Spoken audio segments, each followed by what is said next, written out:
ভোটের লড়াইয়ে মুখোমুখি পশ্চিমবঙ্গের মুখ্যমন্ত্রী মমতা বন্দ্যোপাধ্যায় এবং বিরোধী বিজেপি নেতা শুভেন্দু অধিকারী। ভারতে চলছে বিধানসভা নির্বাচনের দ্বিতীয় দফার ভোট গ্রহণ। আজ সকাল 7টা থেকেই কলকাতা, হাওড়া, হুগলি এবং মুর্শিদাবাদ সহ 7টি জেলায় 142 আসনে ভোট দিচ্ছেন ভোটাররা। সন্ধ্যা 6টা পর্যন্ত চলবে এই ভোট গ্রহণ।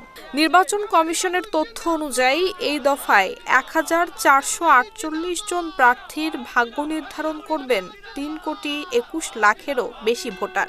মূলত পশ্চিমবঙ্গ বিধানসভা নির্বাচনের দ্বিতীয় এবং শেষ দফার ভোট গ্রহণ পর্বে যে আসনটির দিকে সবার নজর রয়েছে সেটি হলো কলকাতার ভবানীপুর।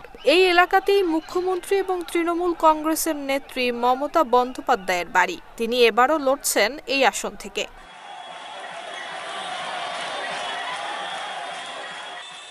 রাজনৈতিক পরিসংখ্যান বলছে 2021 সালের নির্বাচনে এই 142 আসনের মধ্যে তৃণমূল কংগ্রেস 123টিতে জয়ী হয়ে বড় ব্যবধানে এগিয়েছিল, যেখানে বিজেপি পেয়েছিল মাত্র 18টি আসন।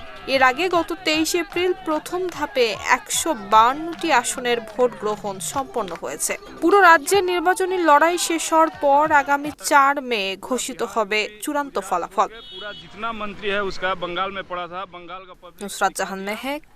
ढाका पोस्ट।